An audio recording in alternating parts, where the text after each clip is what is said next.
Gracias. Listo. ¿Cómo estás, Alexis? ¿Cómo va todo? Muy bien, ¿y tú, Gustavo? Mucho gusto. Igualmente, todo bien también.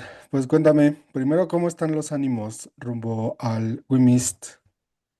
Pues creo que en este momento, como con sentimientos encontrados, porque creo que para mí lo veo definitivamente también como fan, y eso es algo que creo que no se puede evitar, ¿no? O sea, antes que formar parte del festival, como parte del line-up, digamos, ya formaba parte del equipo del festival como embajador, entonces definitivamente creo que dejar fuera esa perspectiva de fan es imposible y también creo que no querría dejar de ser empático con los fans que literalmente compraron su boleto y que solamente van a ser parte del festival como fans, entonces te diría que con sentimientos encontrados definitivamente, em, pero obviamente, así como no puedo dejar de lado esa parte de fan, tampoco puedo dejar de lado la parte de lo emocionado que nos tiene el poder ser parte de este cartel,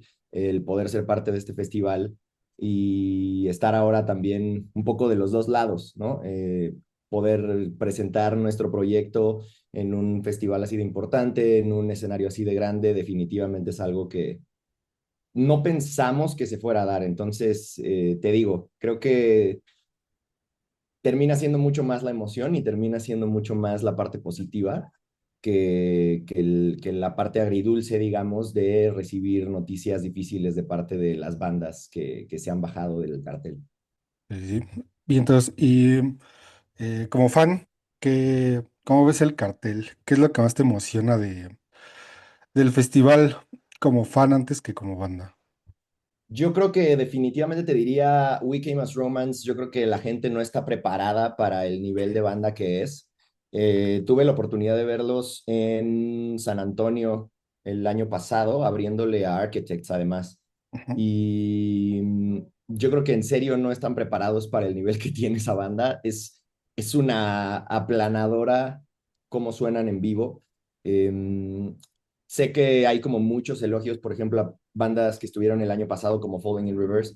ujú. We Came as Romance no le pide nada a ninguna banda de metalcore que me menciones y ese es el set yo creo que más emocionado me tiene. Y quizá también el de Beartooth, porque obviamente es su primera visita a México.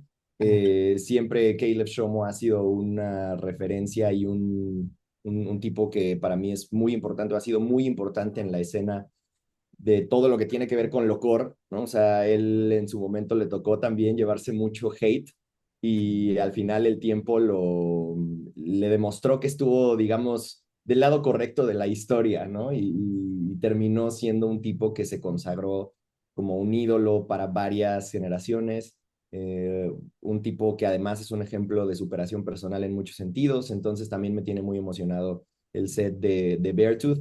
Y bueno, o sea, ¿qué decir de On the Road, por ejemplo, ¿no? Que también son referencia de las referencias. Y por ahí también he escuchado muchas cosas muy buenas del show que trae Black Veil Brides. Ya los he visto en vivo, la última vez que los vi fue en el Vive Latino, pero tengo entendido que el show que traen esta vez es como literalmente para hacerle honor al puesto de headliner y me parece que varios se van a sorprender si es que no los van a ver a ellos y se quedan a ver su set. Increíble. Y ahora sí, hablemos de Paraíso.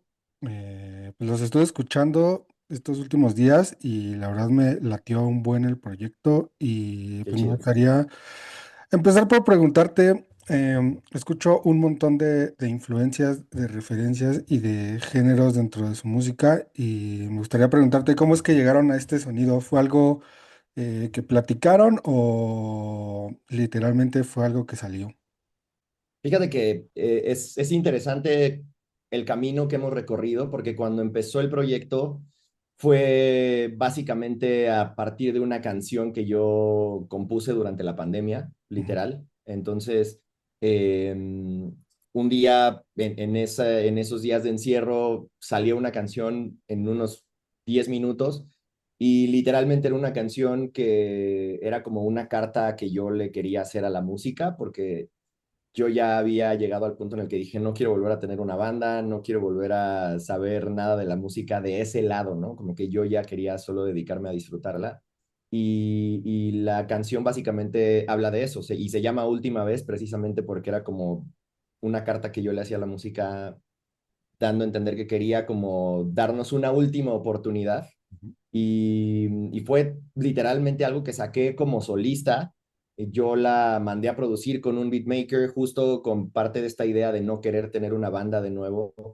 Empecé a producir música con productores como si fuera trap o pop o reggaetón, incluso si así lo quieres ver, como se produce la música hoy en día, al menos la pop, ¿no? La que es principalmente electrónica. Siempre tuve esta intención de que la música que quería hacer fuera muy electrónica, Ujú. entonces ese fue como el hilo conductor que yo quería que tuviera. Sabía que tenía muchas influencias, pero nunca me imaginé que fuera a terminar haciendo rock o música más pesada otra vez. Y para el segundo sencillo fue cuando conocí a Edwin y lo conocí a través de TikTok, curiosamente. Entonces ahí me di cuenta de que teníamos las mismas influencias. Nos juntamos un día para tomar un café, platicar, ver si podía salir algo de ahí. Y fue un match súper rápido. Nos dimos cuenta de que en efecto teníamos influencias muy similares, teníamos las mismas ideas de la industria de la música, también estábamos hartos de las mismas cosas, ¿no?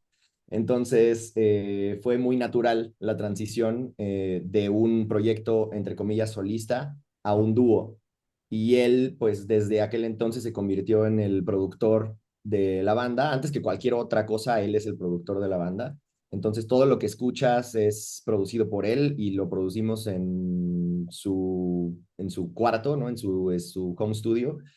Entonces, ha sido muy natural en ese sentido. Creo que al final lo que pasó fue que si escuchas en orden cronológico los lanzamientos, se nota cómo se fue poniendo un poquito más pesada la cosa y después como que tratamos de medio de retomar un poco las influencias más pop, pero siempre tuvimos muy claras cuáles eran nuestras influencias. Nunca lo platicamos tal cual, nunca dijimos queremos sonar de esta manera.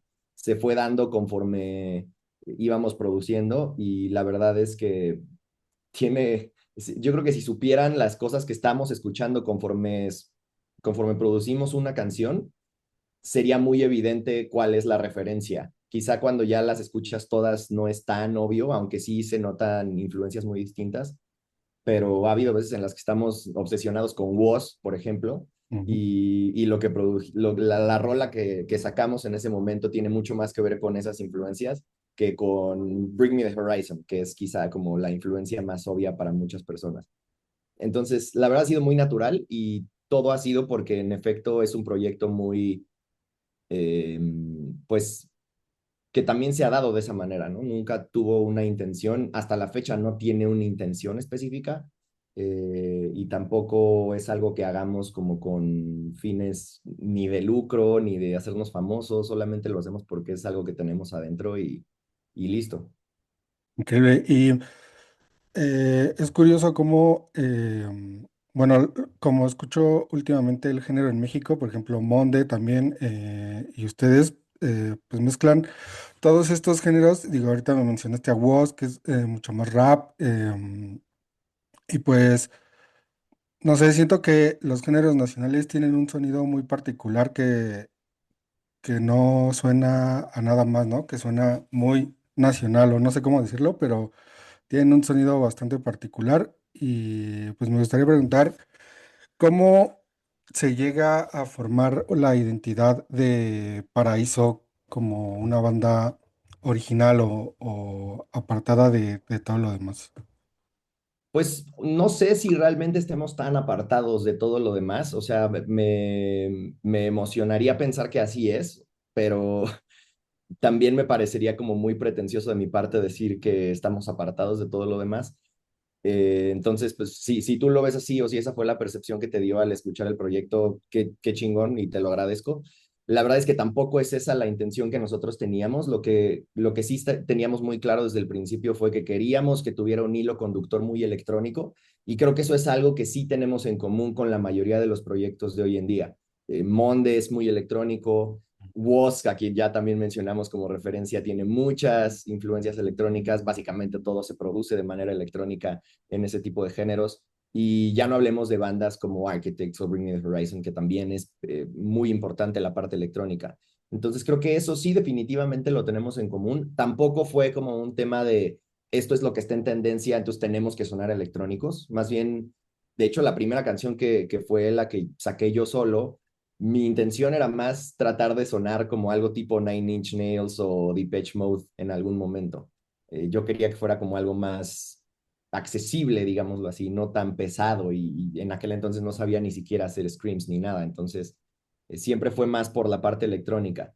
Creo que simple y sencillamente coincide con que la mayoría de los proyectos hoy en día pueden tener mucha influencia electrónica, pero en cuanto a lo que sí podemos tener de distinto, de entrada te diría, desde el principio tuvimos muy claro que queríamos cantar en español. Ujú.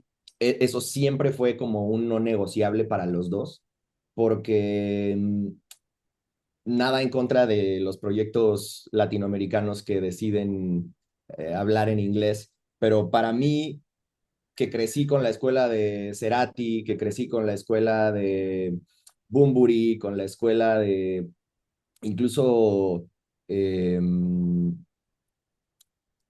el guitarrista de Fobia, Guidobro, que me parece uno de los mejores compositores de el rock latinoamericano, incluso diría, no solamente mexicano.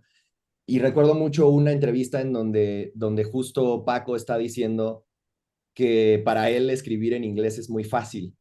Y yo me acuerdo que cuando la vi, pues todavía ni siquiera hablaba muy buen inglés, que digamos, ¿no? Pero se me quedó muy clavado que él decía, para mí escribir en inglés es muy fácil porque pienso que cualquiera puede hacerlo. Y el verdadero reto está en escribir en la lengua de Cervantes. Y cuando lo escuché, me pareció tan pretencioso como puede llegar a ser Paco, pero se me quedó muy marcado porque dije, qué tan cierto será. Y creo que conforme más fui mejorando, digamos, en mi nivel de inglés, en escuchar y en tratar de entender lo que decían mis bandas favoritas, que principalmente cantaban en inglés, me fui dando cuenta de que en efecto es bien fácil escribir en inglés con tantas contracciones, con tanta variedad de palabras cortas, ¿no? De las que puedes echar mano. Y muchas veces, sobre todo porque el público latinoamericano ni nos enteramos a veces de lo que dicen las canciones y solamente las cantamos porque para nosotros es una canción, no necesariamente lo que estamos diciendo.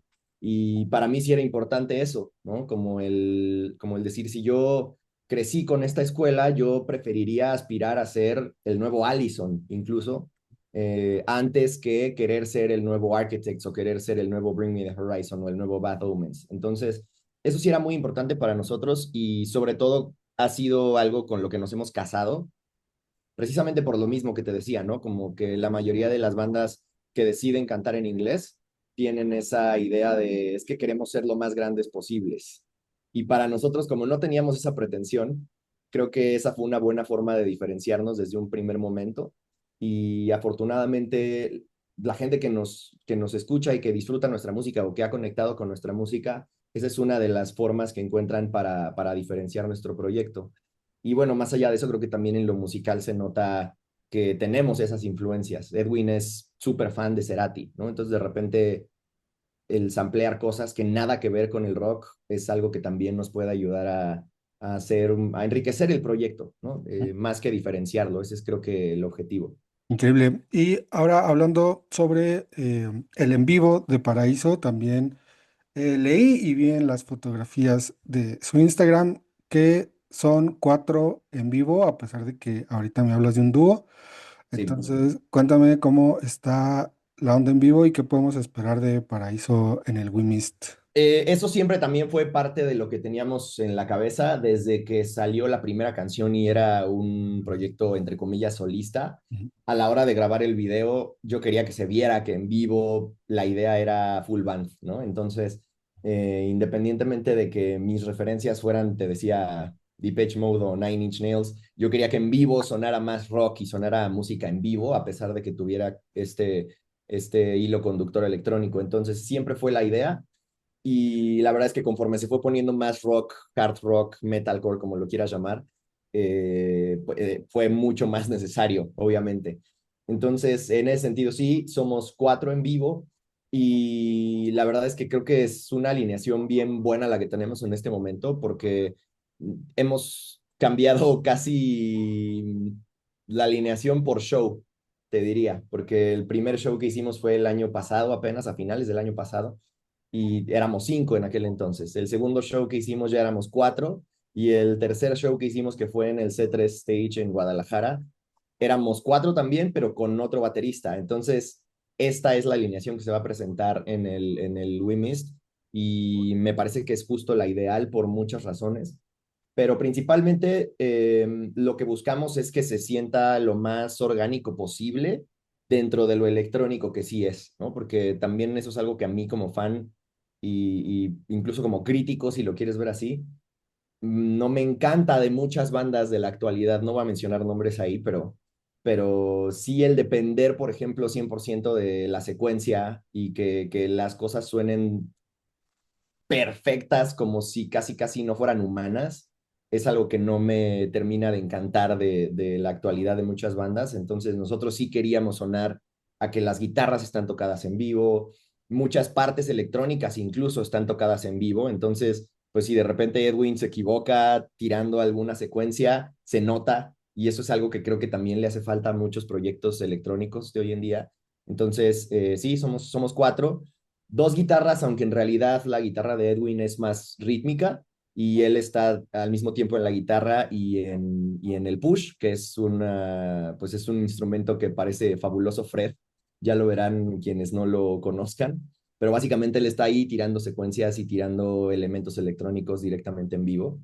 Muy influenciado definitivamente quizá por el setup o por la alineación que tiene Northlane, que directamente hacen eso, ¿no? O sea, tienen a un integrante que está tocando la guitarra y al mismo tiempo tirando elementos electrónicos. Y eso es parte de lo que queríamos hacer, que se sintiera más humano, que se note que la voz está en vivo, que se note que hay arreglos distintos, etcétera. Entonces, ¿qué pueden esperar más allá de lo que es el proyecto en vivo? Yo te diría que nos vamos a dejar el corazón en el escenario, que vamos a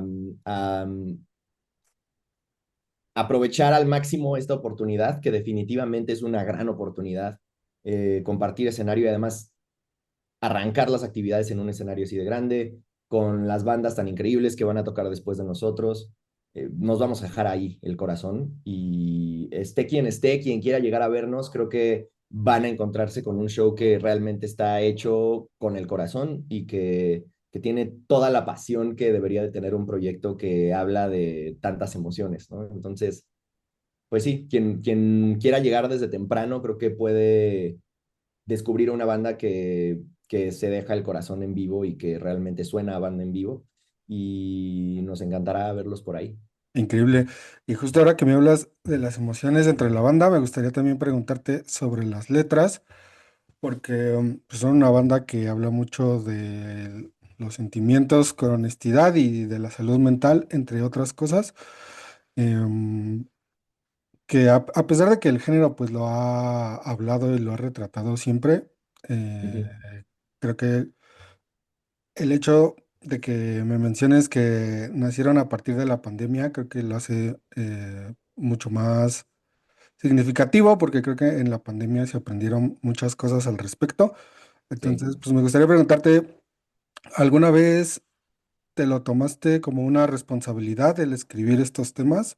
Nunca, la verdad. O sea, creo que sí era algo necesario que yo veía, eh, pero más que tratar de ponerme como un referente de yo ya recorrí cierto camino y puedo aconsejarte o puedo, no sé, ayudarte de alguna manera. Esa jamás fue la intención. Más que eso, mi intención era contar un poco de mi propio camino, ¿no? Y en este caso de nuestro propio camino, porque también eso lo tenemos mucho en común Edwin y yo. Una cosa que no nos gustaba y que hasta la fecha no nos gusta es que la mayoría de este tipo de temas cuando se tocan, suele ser o de manera muy superficial o suele ser mucho desde algo parecido al victimismo, ¿no? Mucho como el estoy en el hoyo y desde aquí te estoy cantando y eso por supuesto que es algo necesario, pero sí me parece que ya había muchos mensajes que cubrían esa parte del proceso, ¿no? Entonces, desde el principio, yo lo que quería era más contar sobre el proceso de superación y cómo ese proceso de superación no es lineal. A veces estás un poquito más arriba, a veces vuelves a irte para abajo, pero siempre manteniendo esa claridad de que es un proceso y de que tienes que mantenerte firme en el proceso más que quedarte en el hoyo, ¿no? Entonces, siempre, o sea, siempre he sido muy apasionado por el tema de la salud mental. Llevo yendo a terapia desde hace varios años. Antes de la pandemia yo ya iba a terapia y nunca la he dejado realmente hasta la fecha. Entonces, es algo que siempre me ha apasionado mucho y que siempre tratamos de meter, pero con la mayor responsabilidad y humildad posible también, porque te digo, nunca fue una intención de educar o de aconsejar, más bien de hacer sentir a las personas acompañadas en el proceso. Porque te digo, creo que a veces lo que le pasa a este tipo de música es que se queda en la parte emo, ¿no? Ujú. Entonces, te sientes acompañado cuando la estás pasando de la chingada, pero cuando estás quizá en un mejor momento, cuando te quieres sentir orgulloso del progreso que has hecho, no hay algo que te acompañe tan fácil, ¿no? Como que solo te encuentras muy bien acompañado cuando estás en el hoyo más profundo o en la cima, pero este proceso de altibajos es lo que nosotros queríamos tratar de retratar con nuestra música y es lo que tratamos de hacer siempre. Por eso no nos encasillamos tanto en hablar, por ejemplo, del amor, sino más bien del proceso que implica el amor, ¿no? De distintas como etapas del proceso en general. Entonces, es eso lo que queríamos hacer desde el principio. Increíble. Y también, pues estamos en un país donde el emo y sus géneros y sus ramas, pues desde que llegaron a México prácticamente sufrieron de un acoso bastante heavy, que hoy por hoy a lo mejor ya no existe tanto, pero pues sí fue algo que pegó y algo que fue difícil aquí en México. Sí. ¿Tú qué has aprendido de todo esto para llevarlo directamente a tus letras o a tu música? Es algo que a mí incluso me tocó vivir también como creador de contenido, por ejemplo. Ujú, Eh, no te diría que me tocó lo más duro del hate, ¿no? Pero cuando empecé a crear contenido por ahí del 2010 más o menos, todavía había mucho, pues sobre todo como un factor muy claro como de desacreditación, de eso no es algo que valga la pena, a quién le puede gustar ese tipo de música, etcétera, etcétera. Entonces, a pesar de que ya no estaba como en el auge el movimiento emo y a pesar de que yo, por ejemplo, nunca como que adopté al 100% la estética, ni fui, digamos, al 100 de la comunidad o del movimiento, siempre fui muy fan de ese tipo de bandas, ¿no? Entonces sí tenía eso en común con la mayoría de miembros del movimiento. También tenía muchos amigos que 100% eran activos y que literal iban a los sillones y a la glorieta cada semana. Entonces, pues me tocó vivirlo de cerca, no me tocó tan de lleno, te digo, la verdad es que te mentiría si te dijera que a mí me tocó experimentarlo en carne propia al 100, pero sí creo que como creador de contenido fue muy evidente el cambio que hubo entre cómo se recibían este tipo de bandas, cómo se recibía este tipo de propuestas. Porque al principio era o una de dos, o estabas súper emocionado de que hubiera espacios para este tipo de bandas en español, además, eso fue algo que sí me tocó ver muy de cerca, ¿no? Que la mayoría de espacios que había eran todos en inglés, ¿no? Casi no había espacios para estas bandas en español. Entonces, cuando alguien hablaba de Sleeping with Sirens en español, cuando alguien hablaba de Black Veil Brides en español, era como algo que o amabas con todo tu ser o tratabas de desprestigiar y de denigrar y de tirar también con la misma intensidad. Entonces, creo que es algo interesante porque al final ahora, yo lo digo como de broma, ¿no? Que ahora los emo estamos más deprimidos que nunca antes porque estamos en las filas de la explotación laboral, pero al menos ahora tenemos tarjetas de crédito para ir a los conciertos que queremos. Y creo que al final es algo que ha pasado muchas veces en la historia. Siempre hay movimientos a los que critican muchísimo, tratan incluso de censurar y que al final terminan pasando la prueba del tiempo. Y creo que eso es algo que también pasó con estos géneros, porque además no es un solo género. Y es bien chingón ver que ahora no solamente hay espacios para difundir este tipo de proyectos, sino para escucharlos y vivirlos en vivo, cuando eso no era una realidad hace unos años. Quizá a las generaciones más jóvenes se les hace muy fácil hoy tener un festival como este o la cantidad de conciertos que tenemos, pero antes no solamente era muy criticado en internet, sino que jamás podías esperar que llegaran estas bandas a tu país y creo que hoy en día está bien chingón ver cómo ha habido cada vez menos, digamos, prejuicios en ese sentido y cada vez hay más espacios también para poder disfrutar de lo que sea que te guste, llámese emo o anime o el género que me digas. Ya por último, muy interesante esto que me dices.